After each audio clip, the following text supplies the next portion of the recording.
دوستو، آپ دیکھ رہے ہیں ناول فکشن ناول جنون وفا قسط نمبر 10۔ خانزادہ حویلی کے وسیع اور عریض مردان خانے میں بچھی طویل ساگون کے دسترخوان پر اس وقت وادی کی تاریخ کا سب سے بڑا پرتناؤ ماحول قائم تھا۔ چاندی کے کانسی کے شاہی برتنوں میں روایتی دمبے کا نمکین گوشت، کڑھائی اور زعفرانی پلاؤ دھوئے اڑا رہے تھے، مگر وہاں موجود مردوں کے چہرے کی سختی دیکھ کر لگتا تھا کہ وہ کھانا کھانے کے لیے نہیں بلکہ ایک دوسرے کے وجود کو نگلنے کے منتظر ہے۔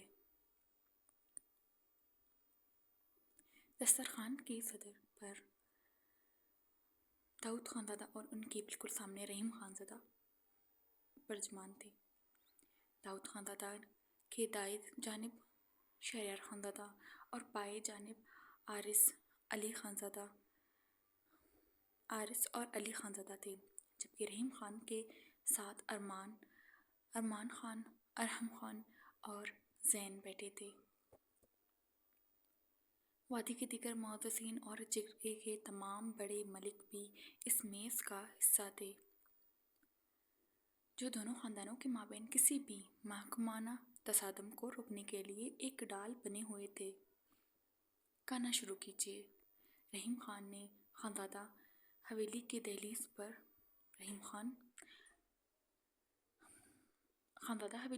پر آیا ہوا مہمان، چاہے وہ کسی بھی شرط پر آیا ہو، ہمارے لیے محترم ہے۔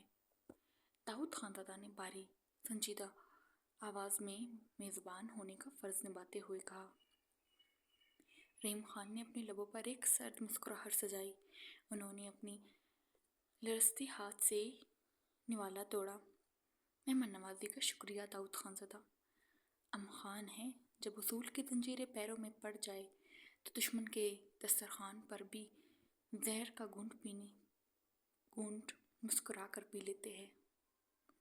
یہ جملہ میز پر بیٹھے نوجوانوں کے خون کو ابالنے کے لیے کافی تھا۔ ارحم نے اپنے سامنے رکھی چوری کو اتنی سختی سے جھگڑا کہ اس کے ہاتھ کے رگیں تن گئیں۔ اس کی سلگتی ہوئی نظریں سامنے بیٹھے وحاج اور شہریار پر تھیں۔ شہریار خانزادہ نے، جو اب تک بالکل پرسکون اور خاموش تھا، اپنے ہاتھ میں پکڑا پانی کا گلاس میز پر رکھا۔ اس کی ہکببلو آنکھیں ارمان کے چہرے پر ٹک گئیں۔ وادی کے اصول اپنی جگہ، سردار ارمان خان۔ شہریار کی گرجدار آواز نے پورے ہال میں ایک سکتہ طاری کر دیا۔ لیکن اب ہانیہ اس حویلی کی سردارنی ہے۔ اس دسترخوان پر بیٹھ کر اگر کسی نے یہ سوچا کہ وہ زہر کا گھونٹ پی رہا ہے تو وہ یہ بھول رہا ہے کہ خانزادہ اپنی عزتوں کو تاج بنا کر سر پر رکھتے ہیں، دشمن کا احسان سمجھ کر نہیں۔ ارمان خان نے اپنی تیز نظریں شہریار کے آنکھوں میں گاڑ دیں۔ اس نے نوالا منہ میں رکھا اور آہستہ سے اپنے ہاتھ رومال سے صاف کیے۔ شہریار خانزادہ، پگڑی کا بوجھ جب سر پر آتا ہے تو زبان سے زیادہ خاموشی کو ہتھیار بنانا پڑتا ہے۔ ہانیہ ہماری رگوں کا خون ہے، اس کی حفاظت اور عزت کا مان ہمیں تم سے زیادہ ہے، لیکن یہ مت بھولو کہ یہ رشتہ داری جرگے کے ایک فیصلے کا مرہون منت ہے، دلوں کے ملن کا نہیں۔ حال میں خاموشی اس قدر تک گہری ہو گئی کہ وہاں جلتے ہوئے فانوسوں کے انگاروں کی سرسراہٹ بھی سنی جا سکتی تھی۔ وحاج نے میز کے نیچے سے شہریار کے گھٹنے پر ہاتھ رکھا، اشارہ تھا کہ معززین کے سامنے بات کو مزید نہ بڑھایا جائے۔ زین خان نے بھی خاموشی سے ارحم کو گھورا، جو کسی بھی وقت پٹ پڑنے کو لیے تیار تھا۔ یہ کھانا نہیں تھا، یہ بارود کے ڈیرے پر بچھایا ہوا ایک شاہی قالین تھا، جس پر دو خاندان اپنی انا کی جنگ لڑ رہے تھے۔ مردان خانے کے شدید تناؤ سے دور زنان خانے کا لاؤنج بھی کسی میدان جنگ سے کم نہیں تھا۔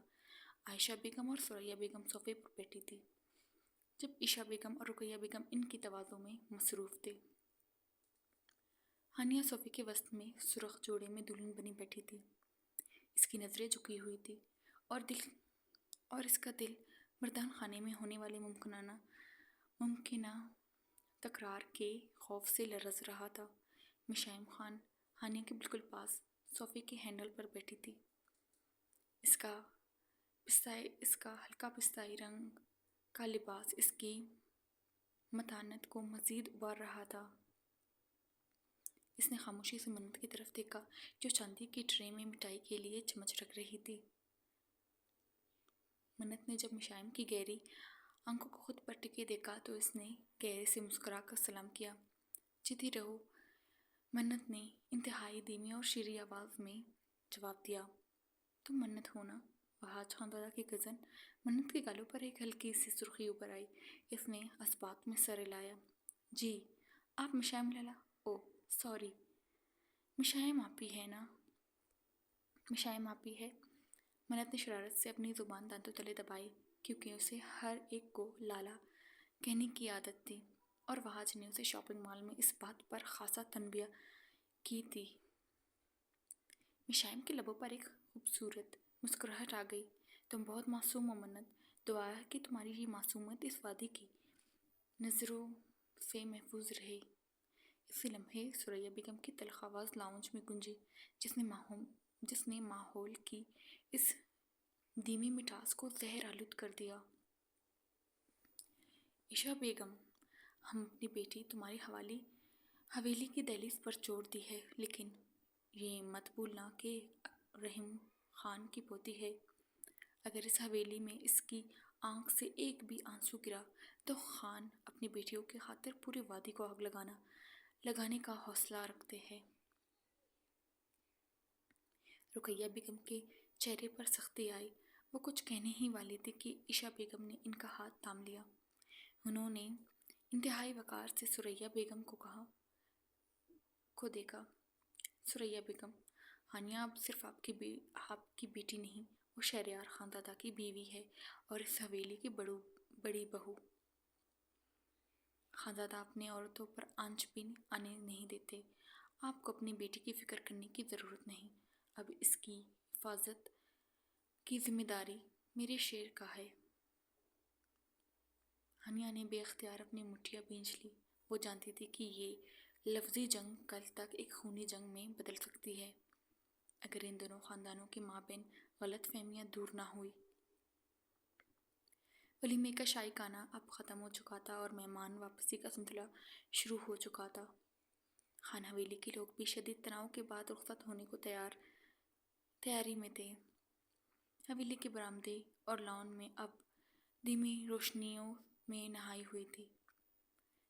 شہریار مردان خانے کے کاموں سے فارغ ہو کر حویلی کی اوپری منزل کے طویل برآمدے کی طرف بڑھ رہا تھا کہ اس کی نظریں سامنے سے آتی ہانیہ پر پڑی۔ ہانیہ اپنی بھاری برائڈل لہنگے کو دونوں ہاتھوں سے سنبھالے تکیہ ہاری اپنے کمرے کی طرف جا رہی تھی۔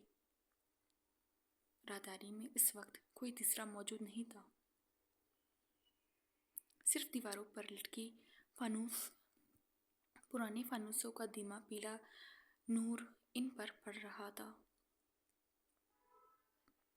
شہریار کے قدم خود بخود رک گئے۔ اس کی ایکوا بلو آنکھیں ہانیہ کے اس سرخ روپ کو دیکھ کر گہری ہو گئی۔ ہانیہ نے جیسے ہی شہریار کے بوٹوں کی آواز سنی، اس نے چونک کر اوپر دیکھا۔ شہریار کو اپنے سامنے پا کر اس کی سانسوں کی بے ترتیبی پھر سے بگڑنے لگی۔ پچھلے شام کے چینجنگ روم کے وہ لمحات ایک فلم کی طرح اس کی آنکھوں کے سامنے گھوم گئے۔ شہریار دھیمے قدموں سے اس کے قریب آیا۔ اس کی بلیک تھری پیس سوٹ، اس کا سفید کفلنگ لگا کرتا اور کالی سرداری واسکٹ اس کے جاؤ جلال کو واضح کر رہی تھی۔ وہ ہانیہ کے بالکل سامنے آ کر رک گیا۔ ان کے مابین صرف چند انچ کا فاصلہ تھا۔ تمہارا خاندان رخصت ہو رہا ہے ہانیہ، اپنے دل کو مضبوط کر لو۔ شہریار کی بھاری آواز راہداری کے خاموشی میں گونج رہی۔ وہ سب خیریت سے چلے گئے نا؟ اندر کوئی تکرار تو نہیں ہوئی؟ ہانیہ نے لرزتے لبوں سے پوچھا، اس کی گہری سیاہ آنکھوں میں اپنے میکے کے لیے فکر مندی صاف جھلک رہی تھی۔ شہریار نے اپنا ہاتھ آگے بڑھایا اور ہانیہ کے گال پر پھیلی ایک آوارہ لٹ کو آہستہ سے اس کے کان کے پیچھے اڑسا۔ اس کے تپتے پوروں کا لمس ہانیہ کے گال پر پڑتے ہی ہانیہ کے وجود میں ایک سنسنی دوڑ گئی۔ شہریار نے اس کا چہرہ اپنی طرف سیدھا کیا۔ میں نے تم سے کہا تھا نا، جب تک شہریار خانزادہ زندہ ہے اس وادی کا کوئی طوفان تمہاری دہلیز کو چھو نہیں سکتا۔ نیچے دسترخوان پر تیر ضرور چلے مگر کمان میرے ہاتھ میں تھی۔ اس کی آواز ایک عجیب سی تپش ابھر آئی۔ اس کی نظریں ہانیہ کے سرخ ریشمی لبوں پر ٹک گئی جو اس وقت خوف اور حیا سے کانپ رہے تھے۔ شہریار، کوئی آ جائے گا، ہانیہ نے دھیمی سے احتجاج کیا۔ اس کا ہاتھ شہریار کے سینے پر ٹک گیا جہاں شہریار کے دل کی تیز دھڑکنیں اس کے ہاتھ کی ہتھیلی کو محسوس ہو رہے تھے۔ آنے دو، میں نے کل مال میں بھی تم سے ایک وعدہ کیا تھا ہانیہ، یاد ہے؟ شہریار کا سر ہانیہ کے چہرے کی طرف جھکا۔ اس کے اکھڑے سانسیں ہانیہ کے گالوں کو چھونے لگے۔ آج کی رات اس حویلی میں نہ یہ فاصلے ہوں گے اور نہ ہی میرا یہ ضبط۔ مہمانوں کے جاتے ہی میں اپنے کمرے میں تمہارا انتظار کروں گا۔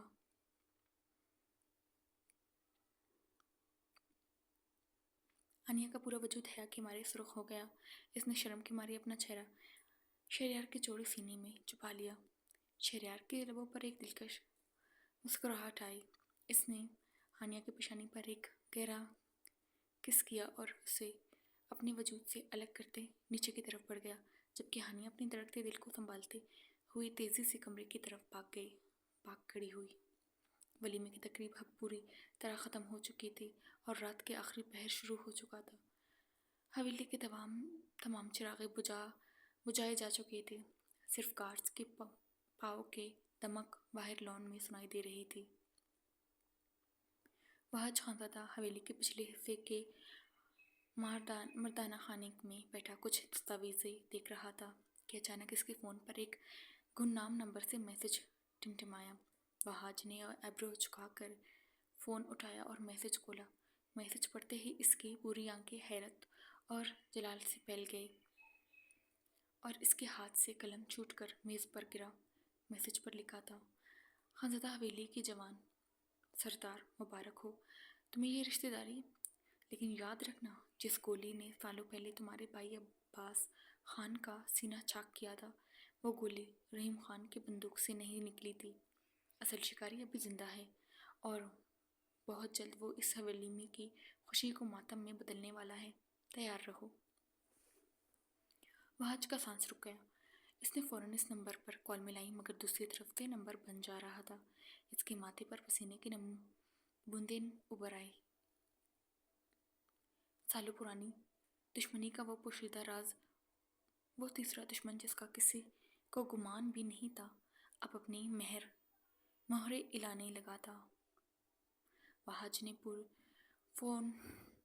نے فوراً اٹھ کر شہریار کے کمرے کی طرف جانا چاہا مگر اسے یاد آیا کہ آج شہریار اور ہانیہ کے ولیمے کی خاص رات ہے۔ وہ کشمکش میں مبتلا وہیں کھڑا رہ گیا جبکہ باہر وادی کے پہاڑوں پر گہرے کالے بادل گرجنے لگے، ایک نئے ہولناک طوفان کا پیش خیمہ بن کر۔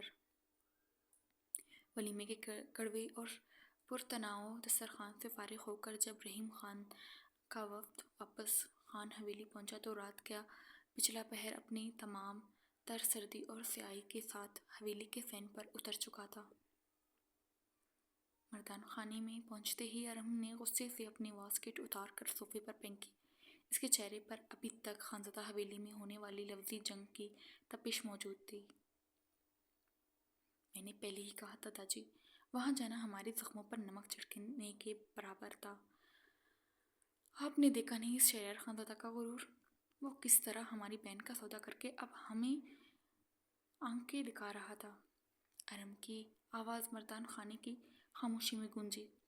ارمان خان خاموشی سے کھڑکی کے پاس کھڑا باہر گھنے درختوں کو دیکھ رہا تھا۔